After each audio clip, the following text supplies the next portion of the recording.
All right. Hey everybody, my name is Riley. I'm a software engineer at Uniswap Labs, and today I'm going to talk about UniswapX. So specifically, I'm going to focus on how UniswapX uses intents to create a better, more expressive swapping experience. Yeah, I feel like we've had this question asked a lot today, so I'll breeze through this part, but when I was working on this, I wanted to first define intents. And so I found a few good definitions out there. I took this from Chris from Anoma, right? So a commitment to a preference function over the state space of a given system. I think that's like a great abstract definition. This one from Dan Robinson I mentioned during the panel, right? This EVM specific, where in the context of Ethereum you have a transaction, it has XYZ fields on it, and then intents are everything else. And then, of course, I had to ask GPT-4, and it gave me this definition, which was all right. But I think the way that helped me most understand this was to talk about intents in a real world context, right? So when I'm going to talk about how I came to Istanbul. So I live in New York, so I flew from JFK. I flew from JFK to Paris to Istanbul. Right, and when I was planning my trip, I didn't go to Google and type in, I want to fly from JFK at 10 p.m. to land in Paris at 6 a.m. the next day, and then at Paris I want to fly from CDG to Istanbul. Right, I just went to Google and I just kind of broadcasted my intent generally, and I said I want to go to Istanbul, and maybe I had some preferences around the time I wanted to fly and how long I wanted to take me to get there, but I just declared this intent. Right, and then I let Google solve it for me. Right, and so behind the scenes, Google Flights is looking at all the different routes. Right, it looks at JFK to Heathrow to Rome to Istanbul, JFK to Paris to Heathrow to Rome to Istanbul, etc. Right, JFK to Lisbon. Right, you get the point. So right, it went through this matrix of possibilities, and it found me an optimal route, and then that's how I got to Istanbul. Okay, so how is this related to UniswapX? Maybe by a show of hands here, who knows what UniswapX is? Okay, who's used UniswapX? Okay, cool, a few of you. All right, so why am I talking about Google Flights? I think it's one of the best intent analogies for what UniswapX is. Right, so just like I was flying from point A to point B, when you're swapping on UniswapX, you're going from asset A to asset B, and you don't really care about your route. You just really care about the destination and how much output token you're going to receive. Right, so I think it'd be helpful to go through the context of how we got to UniswapX. So our original classic swapping experience looked something like this. So the swapper came to our website and they wanted to trade ETH to DAI or whatever, and they talked to one of our backend services called the routing API. And essentially it operates like a big brain, where it looks at all the on-chain liquidity that we have under our V2 or V3 umbrella, and it finds the most optimal route to go from token A to token B. All right, great, this was great. Why did we do anything different? Well, as you can see, around 2021, the growth of on-chain trading, there's all these new liquidity venues popping up everywhere. All right, so we're missing these. Right, this is what our classic swap experience looks like. Right, so we have this routing API brain, but it's only looking at Uniswap liquidity, and so we're missing maybe these other AMMs and potentially, great prices for users. All right, so then people built aggregators, right? And so now you have on-chain aggregators, right? And they look at V2, V3, all these other on-chain pools, and they can find you the most optimal route swapping on-chain, right? But that's focused to on-chain.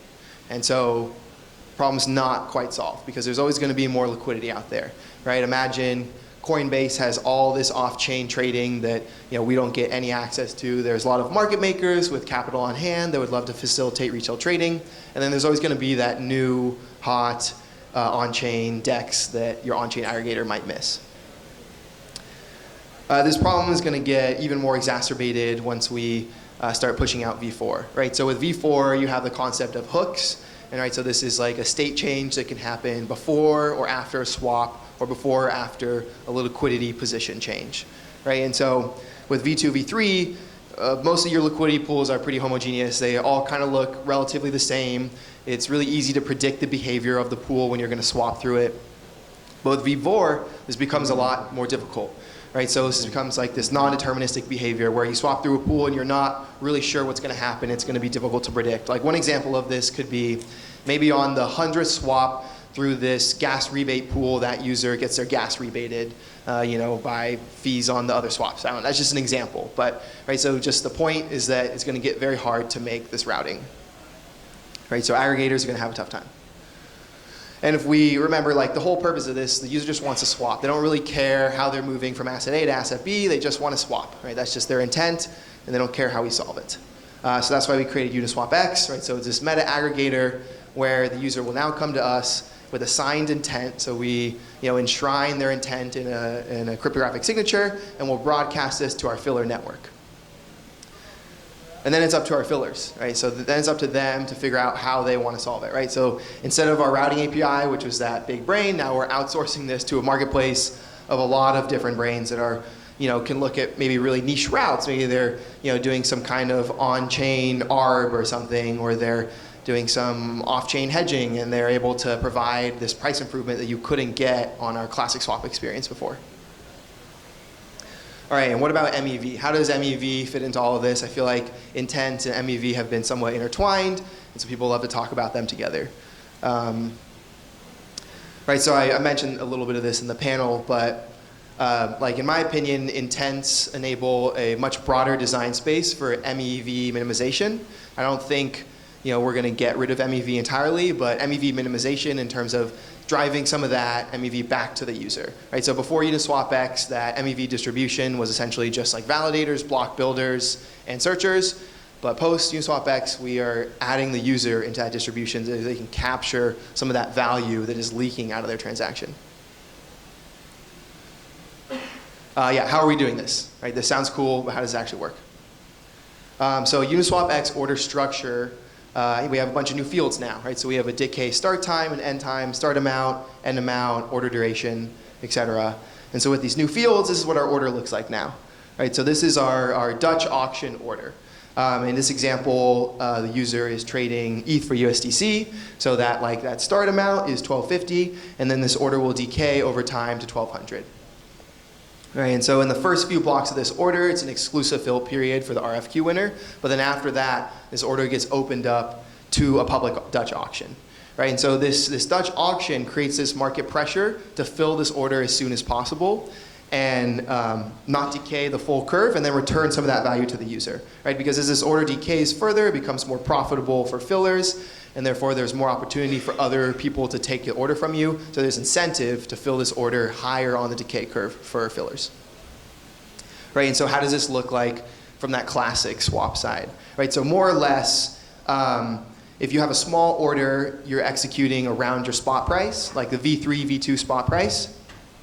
But as your order gets bigger, you might get front run on chain, and then your order will get slammed all the way into max slippage, right? And so in this classic swap experience, there's no incentive for any market participants to have your order filled at anything other than spot price minus max slippage. So in that step function drop off there, that's where UniswapX comes in and is trying to return some of this value back to the user. All right, so this sounds cool, but how does it actually work? So I'm going to go do a high-level overview of our contracts and how they work, and then I'll dive a little bit deeper into our backend infrastructure. So bear with me there, and then I'll talk about what's next on our roadmap. Oh, yeah. Okay, so at a super high level, the way a UniswapX order works is that they're signed and executable, right? So the user will sign this order, the order gets passed to our UniswapX contracts, and then we use this other contract called Permit2 that allows us to pull funds out of the user's wallet and execute their trade on chain. All right, so one level deeper now. So our contracts settle UniswapX orders, right? So the way that our contracts works is we've broken it up into 3 layers. We have a resolution layer, a settlement layer, and then the execution layer. So when the user signs their order, so that's signing over that order spec, so those fields I talked about earlier, that start amount, that end amount, you're in the resolution layer, right? And so as the order passes from this signed blob of data into actually being executed on chain at a given point in time, we resolve that order to a concrete set of inputs and outputs.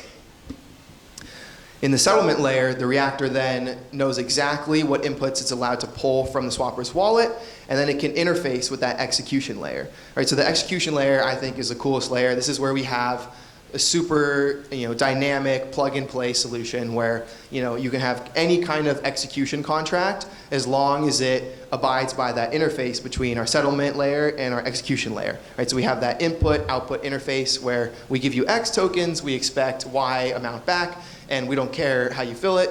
You can do anything. You could use an on-chain, off-chain strategy. So this is how we get access to more sources of liquidity. Right, and so how does this compare to more generalized intent protocols? So I took this from Anoma, but one of the things they were talking about that I was reading is they have this idea of their apps. The apps on their generalized intent protocols have like 3 main components. They have like an intent format, solver algorithms, and then settlement invariance. And so for us, we have super dynamic solver algorithms. That's that execution layer I was talking about. But everything else we've taken more opinionated stances on. Right, so that intent format, that's that order spec, that start amount, end amount, that doesn't change a whole lot. And then same thing with the settlement invariance. Right, so depending on how dynamic your settlement invariants are, you can change your security model. And for us, we took a really opinionated stance on the security model. We don't want swappers to be potentially losing money if they are going through different order types that have different settlement invariants. And so we essentially are doing like balance checks to ensure that you're not getting rugged. So some examples of these executor contracts. So this is that dynamic part that I was talking about. You could use Uniswap liquidity to fill, you could use an on-chain aggregator, or you could use off-chain liquidity. So this is what that on-chain V3 flow kind of looks like. Right, so you have a filler, they pull an order from our API, then they call this execute function on our Dutch order reactor contract. It grabs the signature out of the order, it verifies it with permit 2, and then permit 2 says, okay, this executor contract is allowed to pull X tokens from the swapper's wallet as long as they return Y amount. So then the executor contract will call like a V3 pool, and then it can get execute the order and then pass the output token to the swapper. So that's that Uniswap V3 flow. Okay, but one thing I think is important to note on is that UniswapX is more of like a framework for these off-chain liquidity auctions rather than just this example, right? So we have different order reactor types. So imagine, right, the one we have live in production today is this Dutch order reactor where we're really looking to like minimize that MEV that's leaking out of the transaction, but you could also have something like TWAP order reactor or a limit order reactor where the TWAP one would work like look at like the average weighted price over the last 3 blocks, and then if my fill is within like 1% of that, that's okay to execute the order. And then we kind of have the same like dynamic plug and play model for the order executors, right? So that was that V3 executor, or you could have this direct taker strategy. So if you're a market maker with like a lot of capital on hand, you could load it up in your contract. And then when an order comes in, maybe they're trading ETH for USDC, you have a lot of USDC, you can just directly transfer and fill without having to do some swap on chain against like some liquidity pool. Another idea too is this order matching executor. So we could also build an order matching executor, plug this into our framework, and then the filler is pulling multiple orders from our API and looking to fill them against each other. All right, now I'm going to talk a little bit about permit 2. So permit 2 is kind of the contract that powers this whole system. Right, so at like a high level, permit 2 is this layer that sits in between users and protocols. Right, so before permit 2, what I was doing is just like max approving protocols to spend all my tokens, which is like not the best solution.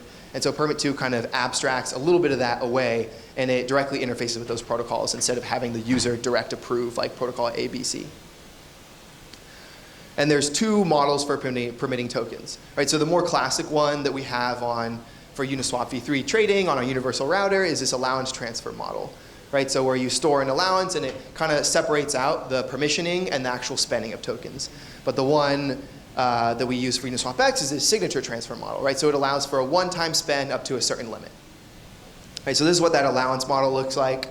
Right, so the user will create some transaction that will say, allow protocol A to spend 500 USDC, and then when you interact with the protocol, it'll go look up your allowance in permit 2, and then it'll allow that protocol to pull tokens out of your wallet. But the signature transfer model, this happens all in one fell swoop. So the user can sign over a message that says, allow protocol A to spend X amount of my tokens this one time, and it'll pass that to the protocol. The protocol knows to take this permit 2 message, pass it to permit 2, and then it's allowed to pull these funds out of the wallet. All right, so then the idea was like, how can we combine permit 2 with UniswapX, kind of like verifying that an order is successful. So what if we change that signature to something that gates the permit on the success of a UniswapX order executing? Right, and so we do that with this field called the witness. This is my only piece of code in here, I promise, but essentially the way that this works is it's hashing together the permit data with this arbitrary witness data. So this witness data can essentially be anything, and for us, we cram in here some of those order specs I was talking about earlier. So then when our reactor is executing your contract, it can verify this arbitrary data against your permit 2 signature. All right, so this is kind of how it works. So the user will sign this message that includes this permit 2 signature transfer that says, allow UniswapX to spend my tokens only if this order is successful, based on parameters of X, Y, and Z that we've crammed into this witness field and then hashed with our signature. All right, so now I'm going to go a little deeper into some of our back-end infrastructure. So we have 2 main flows. We have the price discovery flow and then this order dissemination flow. Right, so the price discovery is just this quoting flow. Right, you come to our interface, you want to trade some token, you're expressing your intent here. We broadcast this out to our routing service. This was that old routing service I talked about beforehand, but now instead of just looking on chain at V2, V3, it parallelizes these requests and sends it to the classic route and then our UniswapX routing service. Right? And so this broadcasts your message out to a network of quoters, and then we'll compare it to the spot price we got from the AMM, and if and only if it's greater, then we'll send you through the UniswapX flow. Okay, so now you're here. Right? So you've quoted, you found a price from an RFQ system, and you're ready to sign your order. All right, so once you sign your order, you submit it to our API. Right, so we have this order service that just stores a bunch of these orders in our database. And then we'll broadcast these out to the public network. Right, so we'll send this directly to the RFQ filler, and then we can also allow any public filler to query our DB and grab all these orders. Then everyone's racing to fill this on chain. Right, so that's when this Dutch auction is kicked off. The order is now decaying. It's becoming more profitable for fillers, so everyone's competing to fill it as soon as possible and get it included in the next block. All right, so what's next for UniswapX? So I hinted on this a little bit before, but we're working on cross-chain. And right now, this is like our general solution from like a contracts perspective of how we're going to build cross-chain. All right, so in this example, we have the swappers on the origin chain. We'll say it's like mainnet. They're trying to trade ETH for OP tokens on the destination chain. So the first thing is the swapper will lock up their input tokens in our order settler contract. And then as soon as this gets locked up, the filler on the destination chain will be monitoring this and see, okay, this order is just kicked off execution. I can go and fill this against the bridge settler contract. So they'll pass in their output tokens. This bridge filler contract will then send the output tokens to the destination, to the swapper, and also notify the bridge. Right? Okay, so then the third step here is to wait for a challenge. So this is our optimistic cross-chain swap, where we're assuming that the filler on the destination chain is behaving properly and actually filled and didn't fade the order or isn't trying to steal the input tokens from the order settler contract. So let's say the filler didn't actually send the tokens. We'll have like a challenge period here. A challenger, so just like any public entity could go and challenge this order with some collateral. If they're correct, they get to claim some of the filler's collateral out of the contract as a reward. Right? So we kind of leave it up to like this public incentive to ensure that this order gets filled. And as long as we make that challenge period long enough, we can assume that the filler is behaving properly, or maybe there's just no market participants. All right, so in this example, the filler actually did settle the output tokens, and then they can claim their input tokens out of the order settler contract. All right, so the next things we're working on, so I'm working on cross-chain UniswapX. We want to build this thing called the order gossip network. So that's either maybe piggybacking off existing gossip networks or building our own. But as I was showing you before, a lot of the systems that we've built on the back end of UniswapX are centralized services, right? So we rely on AWS to host our database. And if for some reason AWS Wednesday decides they don't like crypto anymore, they don't want to support us, they could shut us down. Then we have downtime while we maybe migrate to new infrastructure, but it's still like not a great solution. Also, too, from Uniswap Labs' perspective, we could censor transactions, right? So that's like not a super decentralized format. So we have an idea to build something similar to this, but just the idea is, you have a bunch of UniswapX nodes, and they store these orders, and they all sync state with each other. So then if you're like the client and you want to submit an order, you can just connect to any one of these nodes. If a node censors you or goes down for whatever reason, their infrastructure blows up, you can go connect to a different node, submit your order that way. And then these fillers will connect to nodes as well to pull these orders off the stack and then go and fill them on chain. Yeah, so then the last piece here that we're also looking into is a permissionless quoter network. So right now, filling is totally public. If you want to be a public filler, come find me after this. But if you want to be a quoter, we still have to onboard you. And that's because we don't have a great decentralized reputation system right now. So if we onboard you to our system and you start maliciously quoting or fading your orders really heavily, we don't have a decentralized, permissionless way of booting you out and accepting new participants. So right now, we just have to manually onboard you. And so this would be the next thing on our roadmap. Cool, thank you. That's all I had.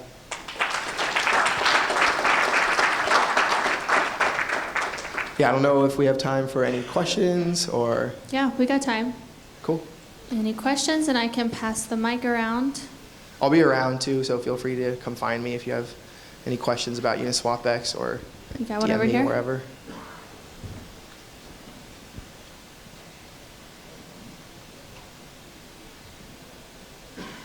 Hey, thanks for the talk.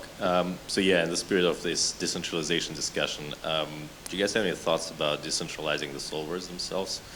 How do you see the future? Because solvers in the end of the day are still all centralized themselves, right? I see. Do you mean like from the perspective that, so most of the solvers that probably interact with our system are using, some kind of cloud provider, and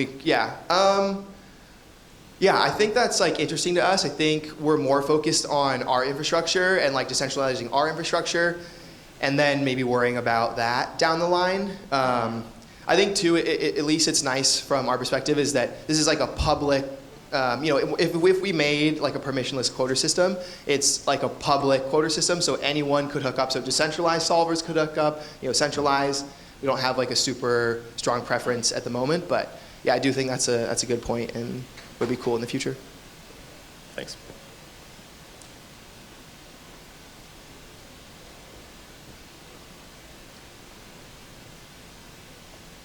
Thank you. A question. What percentage of the routing requests currently go to Uniswap, and which percentage go to UniswapX? Yeah, that's a good question. I don't have an exact number for you. I would say it's super variable, right? Depending on the time of day. Are our market makers awake, online, quoting actively, quoting competitively? Also like market conditions. Is the market like moving up really fast, moving down? I think the market makers are like more quick to adjust to current like realistic spot prices versus maybe the AMM could be a little slower. Yeah, so I don't have an exact number, but I would say it's obviously still we route the majority of our volume through our AMM. So. Okay, and another question. Which chains are next for you, like UniswapX? That's a good question. I don't think we've figured out exactly our strategy for which L2s we want to start migrating to, but we definitely have, so obviously cross-chain, but not just cross-chain, also just doing single chain on L2s.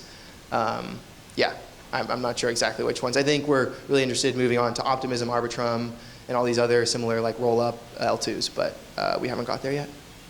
Thank you. Sure. Similar question, what's the proportion of the orders that are filled by exclusive quoters and fillers right now?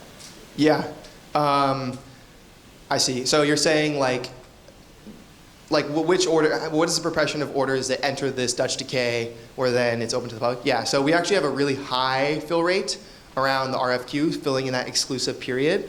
I'm not sure an exact number, but I know it's, I don't know, upwards of like 80%, I want to say. Yeah, so most orders are filled in that exclusive period. But there's still a good amount that go to auction. And we've actually seen larger orders go to auction too, which I think would be nice for the public market, right? So you have that opportunity to fill those larger orders where there is more value, more profit to be made on the filler side. Question over here.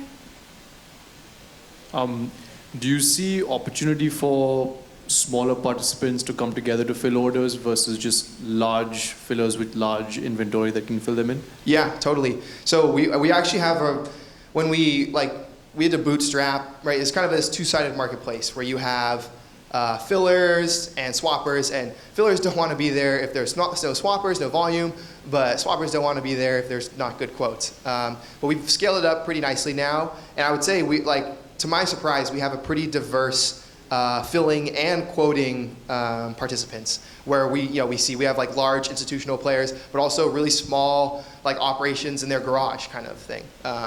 So yeah, definitely would encourage like smaller fillers to participate because we've seen them do really well. Any other questions? Nope. Okay. Thank you so much, Thank Riley. you. All right, and what time is it? 1:57. So in 3 minutes, so quick turnaround. Our next talk will be from Blockto with Dawson, I believe. So yeah, I think y'all can hang out here, or we'll see you in like 2-3 minutes.